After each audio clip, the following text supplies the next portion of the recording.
सभी भक्तों का व्लॉग में स्वागत है। तो मैं यहाँ पर माता वैष्णो देवी की यात्रा शुरू करने वाला हूँ। तो जयकारा बोलो शेरावाला माता वैष्णो देवी की जय। और मैं आपको पूरी यात्रा का गाइड भी दे दूंगा, तो वीडियो देख लेना। हमारी यात्रा की शुरुआत होती है यात्रा रजिस्ट्रेशन से, जहां पर RFID कार्ड मिलता है और उसका समय रहता है सुबह 4 से रात की 10 बजे तक। तो यहां पर आपको RFID कार्ड बनवाना पड़ेगा अगर आपको यात्रा करनी है। RFID कार्ड आपको श्राइन बोर्ड द्वारा यात्रा रजिस्ट्रेशन काउंटर से मिलेगा, जो कटरा बस स्टेशन और रेलवे स्टेशन पर भी मौजूद है। और वहां से आप RFID कार्ड बनवा सकते हैं। और सिर्फ आपका एक डॉक्यूमेंट चाहिए रहेगा, वो है आपका आधार कार्ड। वेरीफाई होकर आपको RFID कार्ड मिल जाएगा। कार्ड लेते वक्त ना ज्यादा भीड़ थी और आसानी से मुझे RFID कार्ड मिल चुका है। तो अब मैं माता वैष्णो देवी की जो यात्रा है वो शुरू कर सकता हूं। तो जयकारा बोलो शेरावाला माता वैष्णो देवी की जय। लेकिन अभी हमको यहां से बाणगंगा जाना पड़ेगा, जो कि बस स्टेशन से 2-2.5 किलोमीटर दूर है, क्योंकि वहीं से जो हमारी यात्रा है उसकी शुरुआत होगी। तो हमने ऑटो कर लिया है जो हमको बाणगंगा पर छोड़ देगा, यानी कि दर्शन दियोड़ी पर, जहां से बाणगंगा के लिए यात्रा शुरू होती है। और यात्रा वैसे दो रास्तों से होती है, एक ताराकोट का हिमकोटी मार्ग और दूसरा है बाणगंगा से अर्धकुंवारी मार्ग। और हम भी इसी मार्ग से यात्रा करेंगे, जिसकी दूरी 12 से 13 किलोमीटर है। तो मैं दर्शन दियोड़ी के अंदर जाने से पहले आपको त्रिकुटा पर्वत बताता हूँ, जहाँ पर ऊपर अर्धकुंवारी मंदिर है, जो कि 6 किलोमीटर दूर है बाणगंगा से। और वहां से जो माता जी का भवन है वो 7 किलोमीटर है। तो टोटल 13 किलोमीटर हो जाता है। अभी हम दर्शन दियोड़ी के अंदर जाते हैं, जहाँ पर हमारी सिक्योरिटी चेकिंग होती है और हम गेट नंबर 3 से बाहर आते हैं। हम जिस मार्ग से यात्रा के लिए जा रहे हैं, यहाँ पर घोड़े, खच्चर, पिट्ठू पालकी की काफी भीड़ रहती है। तो आप चाहें तो दूसरा मार्ग ले सकते हैं, ताराकोट से हिमकोटी वाला, जहाँ पर बिल्कुल भीड़ नहीं रहती है। लेकिन हम तो इसी रास्ते से जाएंगे, जहाँ पर आप भी घोड़े, पिट्ठू पालकी कर सकते हैं। जैसे हमने यहाँ पर घोड़े कर दिए हैं, तो फैमिली वाले ऊपर बैठ चुके हैं और निकल चुके हैं यात्रा के लिए। तो आप भी बोलिए जय माता दी। लेकिन मैंने और पापा ने सोचा है कि हम यहाँ पर चलकर ही पैदल यात्रा से माता वैष्णो देवी के भवन तक दर्शन के लिए जाएंगे, जहाँ पहले हमें अर्धकुंवारी जाना पड़ेगा। और मैं आपको बता दूं, अर्धकुंवारी से बैटरी कार चलती है, जिनकी बुकिंग्स ऑनलाइन होती है 1 महीने पहले, वो भी श्राइन बोर्ड की ऑफिशियल वेबसाइट से। अगर स्लॉट्स बुक नहीं होते हैं तो आपको पहले भी बुकिंग्स मिल सकती है। तो यात्रा करते हुए हमें प्रथम दर्शन होते हैं बाणगंगा का प्राचीन मंदिर और चरण पादुका मंदिर, जहाँ पर माता वैष्णो देवी के चरण बने हुए हैं। मैं आपको दर्शन करवाता हूँ।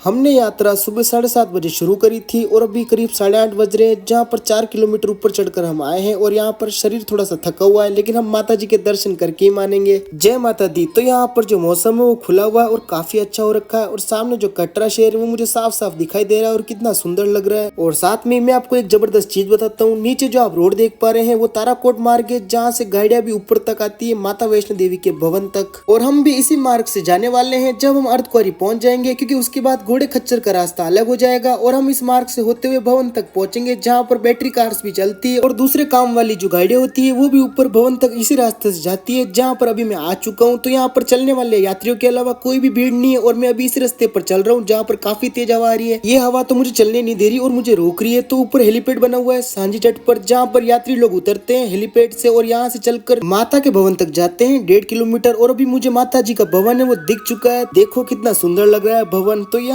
पर मैं भवन के पास में जाने वाला हूँ, जहाँ पर मुझे अभी करीब थोड़ा और चलना पड़ेगा और मैं माता वैष्णो देवी के भवन के यहाँ पहुँच जाऊंगा। तो बोलो शेरावाला माता वैष्णो देवी की जय। स्वर्ग देख लिया यहाँ पर। तो अब तो माता वैष्णो देवी के बस दर्शन हो जाए। तो यहाँ पर मैं माता वैष्णो देवी के दर्शन करने के लिए जाऊंगा। लेकिन अगर आपका कोई सामान आपके साथ में हो तो आप यहाँ पर स्मार्ट लॉकर में रख सकते हैं, जो आपको व्हाट्सएप के अंदर जाकर ही कनेक्ट करना पड़ेगा। तो मैं चला माता के दर्शन करने के लिए। कितना सुंदर लगे मेरी माँ का भवन, स्वर्ग में भी तो ऐसा नजारा नहीं। एक बार और बोल दीजिए देख के जय माता दी। माता जी के दर्शन कर तो मजा ही आ गया। ऐसा लगा कि माता जी ने आशीर्वाद दे दिया, जैसे कि मेरी सारी थकानी दूर हो गई हो और ऐसा लगा कि मैं कहीं पर चला ही नहीं हूँ। तो यहाँ पर माता जी के दर्शन हो गए हैं। और अब ऐसा मेरा मानना है कि जो माता जी के दर्शन करने के लिए आता है उसको भैरव बाबा के दर्शन भी करने चाहिए, तभी उसकी यात्रा है वो पूरी होती है। लेकिन मैं इस बार चलकर नहीं जाने वाला हूँ, मैं रोपवे का टिकट लूंगा। लेकिन यहाँ पर तो भीड़ का सैलाब उठा है और ऐसा लगता है कि जो टिकट काउंटर है वो भी बंद कर दिए गए हैं। लेकिन कुछ ही देर में जो टिकट काउंटर वो फिर से चालू हो जाते हैं। जब तक मैं आपको रोपवे दिखाता हूँ, वो है सामने रोपवे, जो कि भैरव बाबा के यहाँ पर जाते हैं मंदिर में। तो हमें टिकट मिल जाता है और कुछ ही देर में हम रोपवे के पास में आ जाते हैं, जहाँ पर भी काफी लंबी लाइन लगती है। अगर आप चाहें तो ऑनलाइन बुकिंग करवा सकते हैं, उससे आपका एक फायदा होगा, आपको लाइन में नहीं लगना पड़ेगा। लेकिन इस लाइन में तो आपको लगना ही पड़ेगा, क्योंकि यहीं से जो रोपवे की लाइन है वो चालू होती है टिकट लेने के बाद में। और अगर आप इस भीड़ को देखकर डर चुके हैं तो डरना मत, क्योंकि ये जो रोपवे है इसके अंदर आपका नंबर आ ही जाता है, क्योंकि इसमें 50 से 60 लोग एक साथ सवार होकर ऊपर की ओर जाते हैं। मैं आपको रोपवे का टाइमिंग बताता हूँ। सुबह 8 बजे से लेकर लेके शाम के 6 बजे तक रोप वे चलता है। और जब मैंने टिकट लिया तो भीड़ देखकर मुझे ऐसा लगा कि क्या हमारा नंबर आएगा, तो हमारा नंबर आखिरकार आ ही जाता है। अब रोप वे में आ चुके हैं, तो ऊपर जाते हुए मैं आपको माता वैष्णो देवी का भवन दिखाता हूँ और ऊपर भैरव घाटी के नजारे भी मैं आपको बताऊंगा, जो कि काफी जबरदस्त है,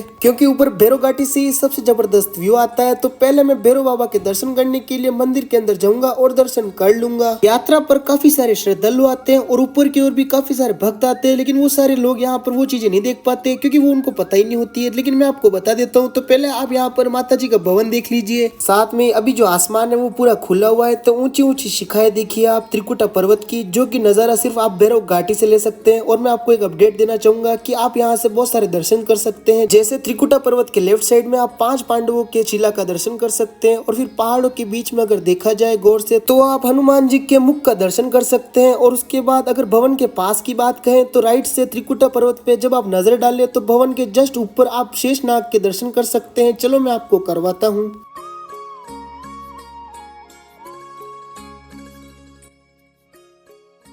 अगर आप भी माता वैष्णो देवी आने का प्लान कर रहे हैं तो मैं आपको दर्शन से लेकर एक अपडेट देता हूं कि अगर आप दर्शन करें तो सुबह और शाम की आरती से पहले कर लें, क्योंकि आरती के टाइम यहाँ पर लंबी कतार लगती है, तो दर्शन में काफी टाइम लगता है। अगर आप समय पर आ जाते हैं तो आपके भी मेरे जैसे 20 से 25 मिनट के अंदर माता जी के दर्शन हो जाएंगे, क्योंकि जब मैं गया अंदर तो गुफा के अंदर मुझे ज्यादा भीड़ नहीं मिली और आसानी से माता जी के दर्शन हो गए। अगर आप भी माता वैष्णो देवी की यात्रा के लिए प्लान कर रहे हैं तो कमेंट सेक्शन में जय माता दी लिखना मत भूलना। क्या पता आपका भी माता वैष्णो देवी से बुलावा आ जाए। तो इसी तरह वीडियो अच्छी लगी हो तो वीडियो को लाइक करना और चैनल को सब्सक्राइब करना।